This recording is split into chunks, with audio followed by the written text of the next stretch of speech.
Greetings, royal family. It's growing up hip hop time. It's growing up hip hop time. All right, thanks for clicking on the video.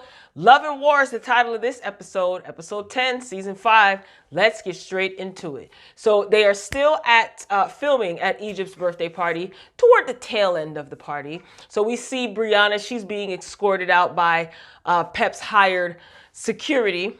And Eric is claiming that Brianna was being disrespectful to Pep because Pep is a hip hop legend and he doesn't understand how she could be so disrespectful and disrespect a legend. No, honey, your wife was disrespectful. Both of y'all corny. Shut up.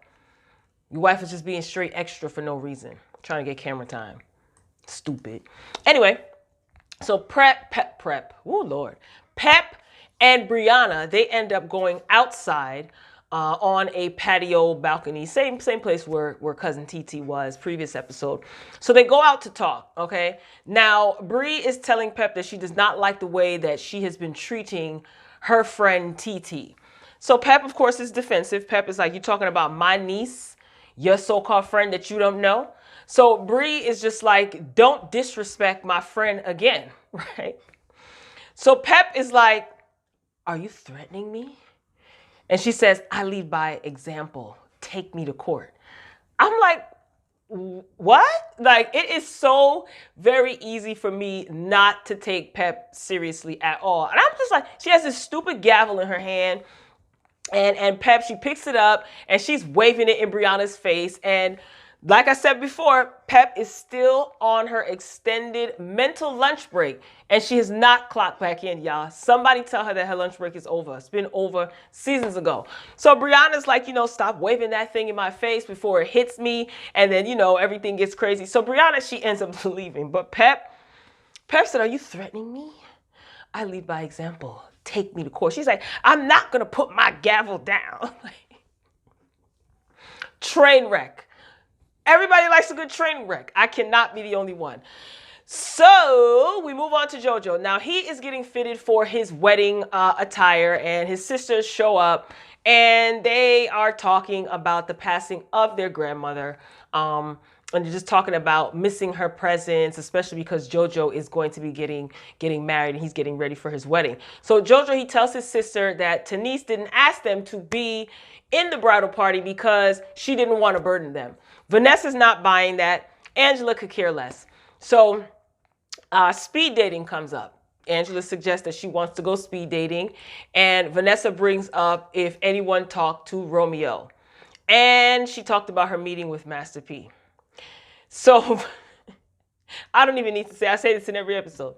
So Vanessa says that she feels that Master P flipped the whole thing on her pertaining to the conversation with Romeo. And it's just like, I'm going to say it. These Simmons kids, they're nuts. JoJo, keep it cute. JoJo was just like, Master P, what did you expect? Master P is, of course, going to take Romeo's side. That's his son. And I was curious to see, I was listening carefully to see what JoJo was going to say. Now, keep it cute, JoJo. We saw what Master P said about you a couple of episodes ago. Keep it cute.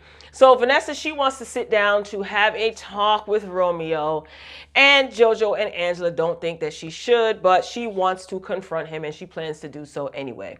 And again, here we are talking about weddings, jackets, wedding preparations, bridal parties, wedding dresses, venue, their grandmother passing away, and Romeo's name comes up.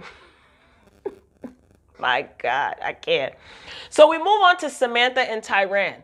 So they're in the kitchen talking, and he is trying to defend his claims that TT is in love with him. This is Samantha. And Tyran just wants his sister to wake up. Bottom line, he seems real observant. He doesn't really say much. I noticed that they're trying to get him to kind of be a little bit messy. I guess they want him to speak up, but he is just kind of playing it cool. And when he does have to speak up, he will. He just really wants his sister to wake up. So Samantha goes on to say that he emptied his bank account because, as we can see, that comment still stinging him a little bit. So he goes on to say that he emptied his bank account to purchase Egypt's ring. Right. But he failed to I'm trying not to laugh, okay? I'm trying to be Okay, let me keep it together. But he didn't explain anything about the $300 or however many $100 overdraft. You know, you left your bank account in the negative. Usually if you have, like, let's say you have $50 in your account, 250, 300, and you pull the money out, right? It's going to leave a balance of zero, not negative 300. All right, Samantha, whatever you say. So Egypt, she enters the kitchen and she feels that Samantha did nothing wrong.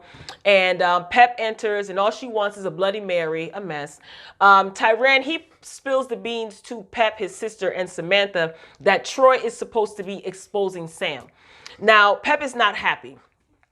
Now, I did notice that Samantha chimed in and he did say that he was the one that noticed that Troy was allegedly stealing money. Or double charging because they had some business ventures. I wasn't interested. It sounded like it was like just whatever. So he reveals that he used to work in a shop selling hair. I'm trying, y'all. Selling hair with the mother of his son. This is Samantha. So he basically was selling bundles.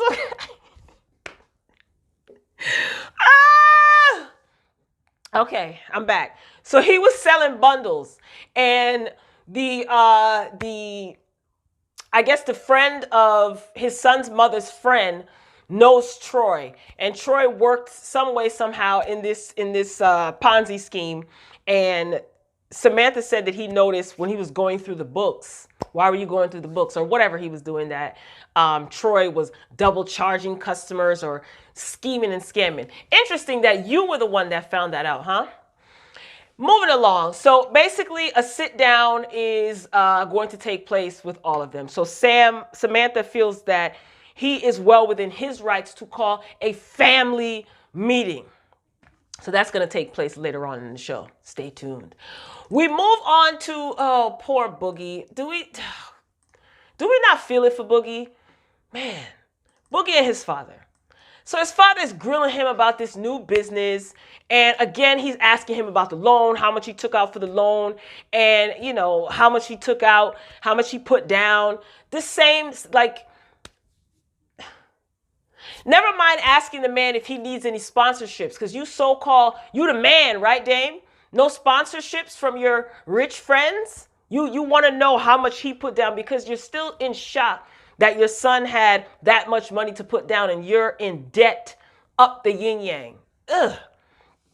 Anyway, so Dame says that people pay him for his advice, and he tries to give his kids advice and they don't want to listen. I knew those kids were smart. Who pays you for advice in this day and age, Dame? Like who's paying you? Because you owe everybody money. Just recently, your lawyer is now suing. He's added to the list of people suing you because you're over here. You're out here on a campaign, a smear campaign, defaming his character. Who's paying Dame Dash for advice? Anybody? No? Okay. So Boogie's not interested in hearing any of this foolishness, what his father has to say, you know what I mean, about his business or whatnot. He started it without him, and he doesn't need him to help him run it. He's supposed to be there to address the family issues that's going on with you know, Dame and Boogie's little sister. So they start arguing because, as usual, Dame, he will not let anyone talk. He keeps over-talking his son. He keeps trying to tell his son how to answer the question, and he tells him that he's talking like a child. You know, I noticed that Dame always, whenever he's getting into a war of words with someone, it always turns into an argument with him because he always insults people. He did it when he and his brothers were on, Family Therapy. It was a show that was on VH1. It used to be Couples Therapy, and I think her name is Dr. Jen. I liked her. I liked that show. And then they turned it into Family Therapy. DMX was on there. Anyway. So Dame was on there with his brothers. And anytime he tried to communicate with them, he always ends up calling, this one is a crybaby. This one is a chatty patty. Like, bro, you don't read books. You can't expand your vocabulary. Anyway. So he tells Boogie, oh, you're talking like a child, like insulting him, you know, real immature. And he demands Boogie respect him. Typical Dame. So Dame doesn't like that Boogie is living in Vegas with someone that Dame had a falling out with. So Dame insults him. Mind you, this has nothing to do with nothing. So Dame thinks that he can intimidate people by insulting them. Like, oh, you living under the same roof. You living in another man's house. I don't condone that. You should be able to walk around your house freely. You know, I didn't raise you to be that type of man. You didn't raise him at all, Dame. Quiet as it's kept. Anyway, so Boogie says that he is aware that his father has the lowest respect for him. That's sad as hell. That is sad as hell. Like, Boogie, damn, you know? And Dame is just shouting about how he raised his son, how he raised his son. You didn't raise your son, bro. Like, cut it out. Stop the nonsense. There were other things that you put before your son. And, wow. You know that Boogie is not going to buck up at you. That's why you talk to him like that. You know, you're a tyrant, Dame. You are a tyrant. And you just like to hear yourself talk. And I think that he has been hurt. Dame is bitter. He is bitter. And he just basically puts all of that off on everybody else. But, you know, when Boogie said that, I had to pause the TV and I said, damn, imagine like everyone, quote unquote, respects and loves your father. And then he doesn't treat you like how he treats other people. So they ended up going back and forth, and Boogie called him a liar. He called him a liar for, he said that Dame, he calls him out for lying about something, about some guy that he was cool with, that he claimed he wasn't cool or something like that. And then he walks off. So they start taking off their mic. Boogie's just like, I'm out. And Dame is shouting, don't call me a liar. And you can hear Boogie like, liar. Liar. He's walking out, and then Dame is screaming, and he's just going off. Like, you would not think that he is talking to or about his son. And Boogie always points out that Dame treats him like, you know, he's one of his employees. He doesn't treat him like a man. Listen, at least Boogie is not out here making children or procreating and, you know, bringing children into the world and not taking care of them. So. Dame says that he could not ever imagine Romeo. I'm like, yo, Romeo, you the man. He said that he could never imagine Romeo. This ticked me off, y'all. Speaking like this to Master P. Everybody brings up Romeo. Let me tell you something, Dame. Let me tell you why Romeo would never talk to Master P like that. Damon. Number one, Master P never abandoned his children. Two, Master P is a respected businessman and he leads by example as it pertains to his children. Number three, I actually wrote this down. Number three, one of Master P's children, his daughter, also suffered from, you know, substance abuse and being in and out of rehab. And instead of Master P throwing it up in her face, he took the proper professional steps to get his daughter help, right? And he held her accountable as well. And he didn't shame her for it. You know, he actually uplifts his children and the people around him, Dame. Master P has also shown his community that he is a man. A man. And, you know, I was just, when he said that, I said, wait, what? First of all, why are you bringing up another man? You would frown upon that, Dame. You yourself, I'm not a man. I don't talk about other men. So why are you bringing up Romeo not talking to his father like that? The nerve of this guy to compare himself to Master P. Dame, you're delusional. Anyway, so it's speed dating time. Yay, fun. So Angela, she is speed dating, and she brings Vanessa and JoJo along. Like, oh God, I thought that was stupid. But it's funny to me how Angela is trying to make it seem like she is so difficult to date. You know, oh my God, it's so hard to date, you know. And I just find it interesting because she had no issue meeting her son's father and some of the ball players that she was allegedly dating recently. And not to mention Bow Wow, right? They were dating or whatever they were doing. I just feel like Angela can date whoever she wants. And what I mean by that is, I don't think finding the right type of guy or a guy or is an issue for her. You know, she's a beautiful, accomplished girl. Of course, people are going to be intrigued by her, not only because of her association with, you know, being Reverend's daughter, but because of what they feel she might represent, just like the people that dated her previously, right? But I think what she is doing is she's caught up on keeping this good church girl image persona, keeping up with this persona, because so many things that are opposite of that have been revealed throughout the years. I would like to see Angela working and like her business ventures. You know what I mean? Because she's always working. She always talking about she's so busy. Let us see some of those, you know, professional ventures or business dealings. Let us see you in the boardroom. Let us see you having meetings with different type of people. Like, let us see that. I think that would be more interesting than this desperate attempt to keep this church girl appearance up. You know, I just, it's old. So after the speed dating scene, they're all outside, and Vanessa says that she is going to talk to Romeo. Here we are again.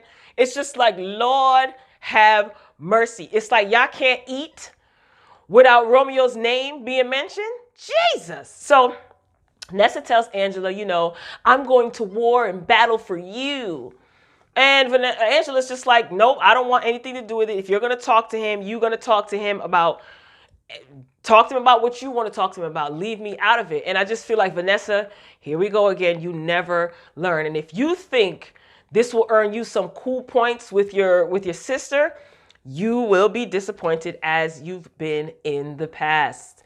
So anyway, moving along, enough of them. TT, Boogie, Brianna and Tyran, okay, they have a meeting. They meet up, and Brianna is filling TT in on what happened after she left Egypt's party.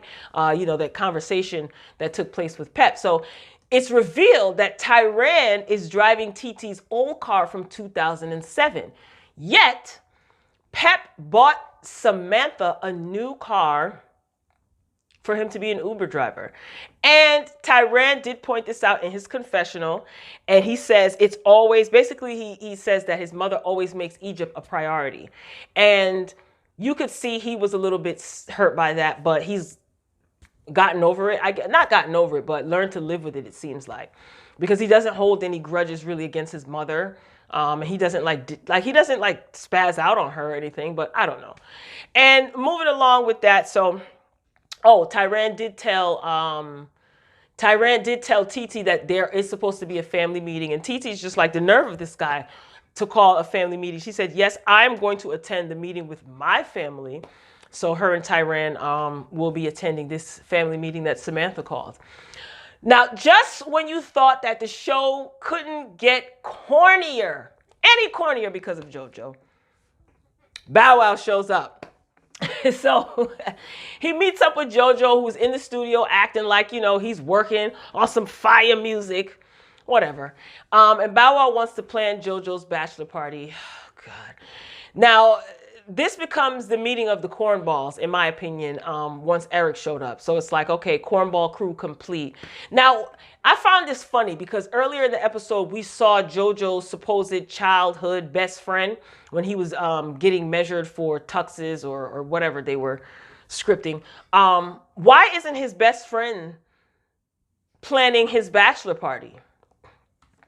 So I guess we're supposed to believe that, you know, like Bow Wow's just, you know, selling him this whole dream, like, yeah, what you gonna do? Are you gonna have self-control when there's a big, you know what, in your face?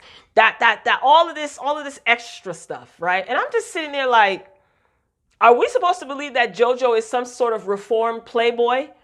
He's just like, nah, you know, I can't do the things that I used to do. JoJo, please. Like, again, we're supposed to believe like he was so irresistible and he was a player back in the day, and it was so hard for the ladies to keep their hands off of him. Girl, he is so corny. Moving along. Enough of that. I'm getting corny just talking about them. All right, it's family meeting time, royal family. So Samantha, again, he called this family meeting. And did you notice that... Do you guys notice that it seems that Pep seems to treat Samantha more like a son now, because her opinions about him have changed like a total 180 from when the show the show of the season first started. Like, she wasn't really feeling him. But anyway, but do you guys notice that Pep, she treats Samantha more like a son than she does Tyran, who is her son, right? Let me know what you think. Now, Pep says that Samantha is a good man and he's also a good father. Whatever, Pep, whatever. TT came in, TT and Tyran, they arrived. So TT was really cool. She was level-headed. It seemed that she got all of her crying and, you know, all out of the way on the previous episode. And she came with her game face on, and I was totally here for it. So she definitely was level-headed. She presented clear and concise points. And what she has to realize is the problem is you can't reason with people who, how do I say this? Who seem to always be in an altered state of consciousness. You know what I'm trying to say? You can't reason with these type of people. But anyway, so Samantha goes on to give his Academy Award winning speech, honey. And he tells TT that, you know, she's the only one in his effing way, blah, blah, blah. So TT is unfazed. You know, she just says, you know, are you done? Are you finished? That was great, and I, you know, I can appreciate your passion, but I think that it is all BS. She looks him straight in the face and says that. TT, we feel the same way. We think that that's all BS too. And then, you know, he went on to say that, you know, you want to know why my bank account was emptied? Because I bought her a ring, plus I paid child support and I paid bills. What bills you pay, Samantha? See. Okay, whatever you say. Now, that's where the episode ended. So next week, I guess we are going to see, what are we going to see? I don't even remember what we're going to see. Oh, we're going to see JoJo's bachelor party. Who cares? You know, with all this fake Playboy persona. Anywho, did you guys see Brianna on Instagram? She was on Instagram Live. I'm late because apparently this happened like last week or the week before that, where she was supposed to be meeting up with Egypt. Egypt called her and said that she wanted to meet up with her. And Pep, Samantha, and Egypt were at, I think, her house or whatnot. So Brianna comes over, and then she ends up getting socked in the face. You guys can look it up. Royal family, I am signing off because my timer is about to go off. I love you for watching. Thank you for clicking on the video. Make sure you like the video, share the video, and drop a comment before you walk out the door. I will meet you down in the comments, Royal family. Let's discuss this and have a little bit of fun. Until next time, peace.